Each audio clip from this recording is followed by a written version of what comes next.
Welcome back to my YouTube channel. ഇന്നത്തെ video എന്ന് പറയുമ്പോൾ എല്ലാവർക്കും യൂസ്ഫുൾ ആയിരിക്കും എന്ന് വിചാരിക്കുന്നു. അപ്പം എല്ലാവരും അങ്ങനെ ആഗ്രഹിക്കുന്ന ഒരു ഫിലിപ്സിൻ്റെ ഒരു സ്ട്രൈറ്റ്നറാണ് ഞാൻ ഇന്ന് വാങ്ങിച്ചിരിക്കുന്നത്. ഒരു 3000 സംതിങ് ഞാൻ കണ്ടുണ്ട് കേട്ടോ. ഇത് വാങ്ങിച്ചപ്പോഴത്തേക്ക് ഇപ്പോൾ ഓഫറിൽ 2000 അങ്ങനെയുണ്ട്. അത് ഞാൻ യൂസ് ചെയ്ത് കാണിക്കാം കേട്ടോ ഇതെങ്ങനെയാണ്. ഒരു ബ്രഷ് ടൈപ്പിലാണ് വന്നിരിക്കുന്നത്. ഓക്കെ, ഇങ്ങനെ ബ്രഷ് ടൈപ്പിലാണ് വന്നിരിക്കുന്നത്. ഇതങ്ങനെ സ്കാൽപ്പിലേക്ക് കോംബ് ചെയ്യുമ്പം നമുക്ക് ചൂടൊന്നും സ്കാൽപ്പിൽ വരത്തില്ല. ബിക്കോസ് ഒരു പർപ്പിൾ കളർ ഉണ്ടോ അവിടെയാണ് ചൂട് പ്രൊഡ്യൂസ് ചെയ്യുന്നത്. ഈ ബ്ലാക്ക് കളർ ഈ ഒരു കോമ്പിലാണ് നമ്മുടെ ഹെയർ ടച്ച് ചെയ്യുന്നത്. അപ്പം ഇതിനകത്ത് ഹീറ്റ് അഡ്ജസ്റ്റ് ചെയ്യുന്ന സംഭവമുണ്ട്. ഇത് 0, 1, 2 വരെ ഉള്ളൂ. ഉണ്ടോ ഇങ്ങനെ ഒന്നിൽ ആ ഒരു ചൂടുണ്ട്. പിന്നെ ഇത് ചെയ്യുമ്പോൾ ഹെവി ചൂടുണ്ട്. എനിക്ക് തോന്നുന്നു കുറച്ചും കൂടെ ഹീറ്റ് അഡ്ജസ്റ്റ് ചെയ്യുന്ന സംഭവം ഉണ്ടായിരുന്നെങ്കിൽ കുറച്ചുകൂടെ നല്ലതായിരിക്കും എന്ന് വിചാരിക്കുന്നു. കാര്യം ഇതിങ്ങനെ ഒന്നെങ്കിൽ ഞാൻ യൂസ് ചെയ്തിട്ട് ഒരു തവണ യൂസ് ചെയ്തപ്പോഴത്തേക്ക് ഒന്നിൽ ഞെക്കിപ്പോൾ ചൂടായിരുന്നു. അതുമ്പോൾ 2 ഉള്ളൂ, അത് ഭയങ്കര ചൂടാണ്. അപ്പോൾ ഇതിൻ്റെ മീഡിയം കുറച്ചും കൂടെ നമുക്ക് അഡ്ജസ്റ്റ് ചെയ്യാൻ പറ്റുന്ന ഹീറ്റ് ഉണ്ടായിരുന്നത് കുറച്ചുകൂടെ നല്ലതാണെന്ന് ഫീൽ ചെയ്തിട്ടുണ്ട്. പിന്നെ ഇത് കോംബ് ചെയ്യുന്ന സമയത്ത് ഇങ്ങനെയാണ് നമ്മൾ ചെയ്യേണ്ടത്. അത് ചെയ്യുന്ന സമയത്ത് മുടി ഒത്തിരി പൊട്ടുന്ന പോലെ തോന്നിയിട്ടുണ്ട്. പിന്നെ ഒത്തിരി വെറ്റ് ഹെയർ ചെയ്യരുത്. സെമി ഡ്രൈ ആയതിനു ശേഷമേ ഇത് വിട്ട് കോംബ് ചെയ്യാവുള്ളൂ. അതാണ് ഇത് വാറൻറ്റിയും കാര്യങ്ങളും പറയുന്ന ഒരു പേപ്പറാണ്. 3 സെൻറ്റിമീറ്റർ വെച്ചിട്ടേ നമ്മളിത് കോംബ് ചെയ്യാവുള്ളൂ, ഇങ്ങനെ ചെയ്യാവുള്ളൂ എന്നാണ് പറയുന്നത്. പക്ഷെ സ്കാൽപ്പിൽ ഡയറക്റ്റ് മുട്ടിയാലും വലിയ പ്രശ്നങ്ങളൊന്നും ഉണ്ടാകത്തൊന്നുമില്ല. അത്രയും ചൂട് അങ്ങനെ വരത്തൊന്നുമില്ല. പിന്നെ ഇത് വെള്ളത്തിലോ അങ്ങനെയൊന്നും ഇത് വൃത്തിയാക്കാൻ ശ്രമിക്കരുത്. ക്ലീൻ ചെയ്യുന്നത് വെള്ളത്തിലോ തൊട്ടൊന്നും ചെയ്യാൻ പാടില്ല. ഒരു ടവലുണ്ടെങ്കിൽ ആ ടവൽ യൂസ് ചെയ്ത് ഇത് ക്ലീൻ ചെയ്യാം. നമുക്കിത് കുത്തി നോക്കാം കേട്ടോ. കുത്തി നോക്കിയിട്ട് ഇതിൻ്റെ വർക്കിംഗ് ഇങ്ങനെയാണെന്ന് പറയാം. ഇത് ഞാൻ നേരത്തെ ട്രൈ ചെയ്തായിരുന്നേ. ഓക്കെ, ഒരു 50 സെക്കൻഡ് വേണം ഇതൊന്ന് നന്നായിട്ട് ഹീറ്റായിട്ട് വരാൻ. അപ്പം ഇതാവട്ടെ. എന്നിട്ട് നമുക്ക് സെക്ഷൻ ചെയ്യാം. ഞാൻ നേരത്തെ ചെയ്ത് നോക്കിയിട്ട് ഒറ്റ ഇതിന് നമുക്ക് ജസ്റ്റ് ഇപ്പോൾ എവിടെയെങ്കിലും പോകുമെന്ന് ഒതുങ്ങിയിരിക്കണം, അങ്ങനെ ഒരു ലുക്ക് വേണ്ട അവർക്ക് ജസ്റ്റ് ഇതൊന്ന് മൊത്തത്തിലൊന്ന് കോംബ് ചെയ്ത് കൊടുത്താൽ മതി. പക്ഷെ നല്ല സ്ട്രെയിറ്റ് ആയിട്ട് നല്ല ഫിനിഷിങ്ങിലൂടെ കിട്ടണമെങ്കിൽ നിങ്ങൾ ഓരോ സെക്ഷൻ എടുത്തിട്ട് വേണം ചെയ്യാൻ. അപ്പം നമുക്കൊരു ആദ്യം തന്നെ കോംബൊക്കെ ചെയ്തതിൻ്റെ ടാങ്കിൾസ് ഒക്കെ റിമൂവ് ചെയ്യണം. എന്നിട്ട് ഇതിലേക്ക് സിറം തേക്കണം. ഇല്ലെങ്കിൽ ഹീറ്റ് പ്രൊട്ടക്റ്റിംഗ് എന്തെങ്കിലും സ്പ്രേയോ സിറമോ കാണും, അതായാലും മതി. എന്നിട്ട് ഇങ്ങനെ സെക്ഷൻ എടുത്തതിന് ശേഷം ഈ ബാക്കിലെ സെക്ഷൻ വല്ല ക്ലിപ്പിട്ട് വെക്കുവാണെങ്കിൽ കയറി വരുമോ ബുദ്ധിമുട്ടുണ്ടാകത്തില്ല. അപ്പോൾ ഈ ഇത്രയും സെക്ഷൻ മതി. ഇത്രയും സെക്ഷൻ എടുത്തൊന്ന് കോംബ് ചെയ്ത് നോക്കാം. കോംബ് ചെയ്യുന്ന മെത്തേഡ് ഞാൻ കാണിച്ചു തരാം. ഒന്ന് ചൂടാവട്ടെ. അപ്പം ചൂടായിട്ടുണ്ട്.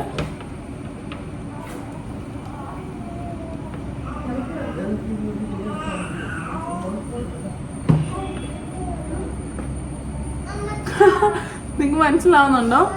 നല്ല ചൂടോടെ ചെയ്യുവാണെങ്കിൽ പെട്ടെന്ന് തന്നെ ആവും. ചൂടില്ലാതെ ഫസ്റ്റിൽ ഈ ഒരു ഇതുണ്ടോ, ഫസ്റ്റിലത്തെ ഹീറ്റ് വെച്ചിട്ട് ചെയ്യുവാണെങ്കിൽ കുറേ നേരം സമയം എടുക്കും. അപ്പോൾ സെക്കൻഡ് ചെയ്തൊരു ചൂട് നമ്മുടെ ഹെയറിന് പറ്റുന്ന കപ്പാസിറ്റിയിലുള്ള ചൂട് എടുത്തിട്ട് ഒന്ന് സ്ലോലി ബ്രഷ് ചെയ്ത് കൊടുക്കുക. സ്പീഡ് ചെയ്ത് കഴിഞ്ഞാൽ അതിൻ്റെ അത് വരത്തില്ല. ഒന്ന് സ്ലോലി ആ ഹീറ്റൊക്കെ ഒന്ന് ഹെയറിൽ പിടിക്കാൻ പറ്റുന്ന അതിൽ ചെയ്ത് കൊടുക്കുക. കണ്ടോ, ഒറ്റ ഇതിൽ തന്നെ വ്യത്യാസം അറിയാം അല്ലേ? ഞാൻ ആദ്യമേ വന്നപ്പോൾ ടൈമിൽ യൂസ് ചെയ്തപ്പോഴത്തേക്ക് ഫ്ലോപ്പ് ആയിപ്പോയി. ഹീറ്റ് കുറവായിരുന്നു. അപ്പോൾ ഞാൻ 5-6 തവണ ഇങ്ങനെ ചെയ്ത് വരുമ്പോഴാണ് വരുന്നത്. അത് മാത്രമല്ല സെക്ഷൻസ് എടുക്കാതെയാണ് ഞാൻ അന്ന് ചെയ്തത്. അപ്പം നിങ്ങൾ ചെയ്യുക, സെക്ഷൻസ് എടുക്കുക. എന്നിട്ട് ഇച്ചിരി ഹീറ്റ് നമ്മുടെ ഹെയറിന് പറ്റുന്ന കപ്പാസിറ്റി നോക്കിയിട്ട് ചെയ്യാം. എന്നിട്ട് സ്ലോലി വേണം കേട്ടോ ബ്രഷ് ചെയ്യാനായിട്ട്.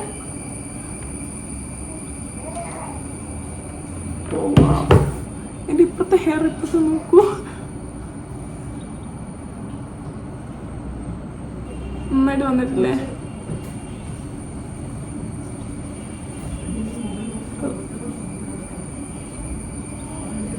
ഈ വശം കൂടെ ചെയ്ത് നോക്കാം.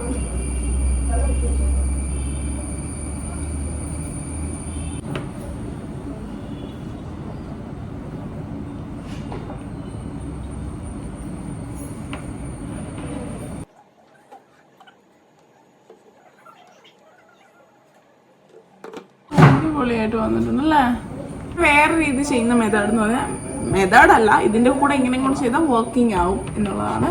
ഇങ്ങനെ ബാക്കിൽ ഇങ്ങനെ വെച്ചിട്ട് ഇച്ചിരി ടൈം എടുത്ത് ബ്രഷ് ചെയ്ത് കൊടുക്കും. അപ്പം മേളിൽ മാത്രമല്ല ഉള്ളിലോട്ടുള്ള ഹെയറും കണ്ടോ, ഉള്ളിലോട്ടുള്ള ഹെയറും നന്നായിട്ട് സ്ട്രെയിറ്റ് ആവും. കണ്ടോ, നല്ല വ്യത്യാസമില്ല ഈ ഹെയറുമായിട്ട്. നോക്കൂ, എനിക്കൊരു വേവി കൈൻഡ് ഓഫ് ഹെയർ ആണ്.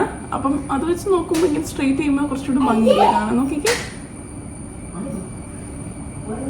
സെറ്റ് ചെയ്ത് കഴിഞ്ഞു. ഇപ്പൊ ഈ ഇത്രയും മുടി നമുക്ക് പൊട്ടിപ്പോവുകയും പൊഴിഞ്ഞും ഒക്കെ ചെയ്യുമ്പോൾ ആ ബ്രഷിൽ തന്നെ വരും കേട്ടോ. ഒറ്റ തവണ നമുക്ക് കോംബ് ചെയ്യുമ്പോൾ തന്നെ, ഒറ്റ തവണ ബ്രഷ് ചെയ്യുമ്പോൾ തന്നെ പെട്ടെന്ന് ഇതാവുന്നുണ്ട്.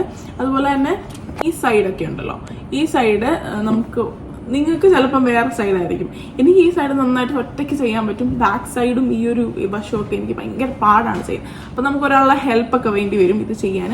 പിന്നെ ശ്രദ്ധിക്കേണ്ട കാര്യം എന്ന് പറഞ്ഞാൽ വേറെ എങ്ങും ചൂട് നമുക്ക് ഒത്തിരി തോന്നത്തൊന്നുമില്ല, സ്കാൽപ്പിലൊന്നും ഒത്തിരി ചൂട് തോന്നുന്നില്ല. പക്ഷെ നമ്മൾ ചെവിയുടെ ഏരിയ ഉണ്ടല്ലോ, ഇവിടെ നമ്മൾ ചെയ്യുന്ന കൂട്ടത്തിൽ മുട്ടിക്കഴിഞ്ഞാൽ ചൂട് വരും, പൊള്ളും. എനിക്കൊരു തവണ പറ്റി, അപ്പോൾ അത് ഞാൻ നിങ്ങളോട് പറയാമായിരുന്നു. പക്ഷെ സ്കാൽപ്പിൽ നമ്മൾ എത്ര നന്നായിട്ട് അമർത്തി ചെയ്താലും പ്രശ്നങ്ങളൊന്നും ഉണ്ടാകത്തില്ല, ചൂടൊന്നും വരത്തില്ല. പിന്നെ ഒറ്റ ഇതിന് തന്നെ കോമ്പായി വരും.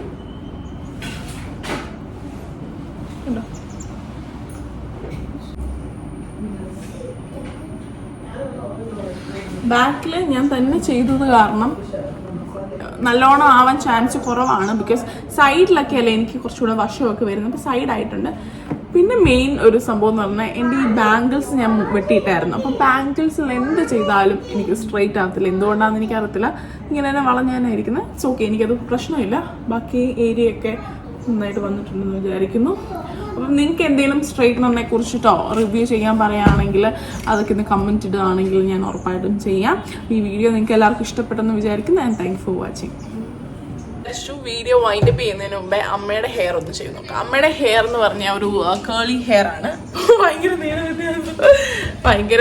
കേളി ഹെയർ ആണ്. അപ്പോൾ കേളി ഹെയറിൽ സ്ട്രെയിറ്റ് ചെയ്ത് എത്രമാത്രം ഡ്രാസ്റ്റിക് ചേഞ്ച് ഉണ്ടാവും എന്ന് കാണാം. ഓക്കെ, ഇതാണ് അമ്മയുടെ ഹെയർ.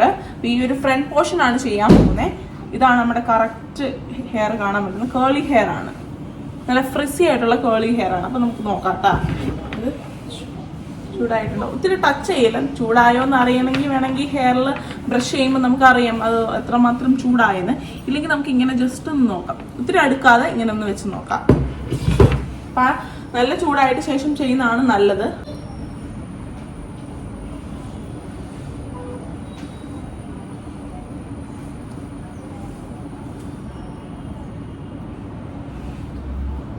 നോക്കൂ, പെട്ടെന്ന് സ്ട്രൈറ്റ് ആയില്ലേ, മാറി കാത്തു.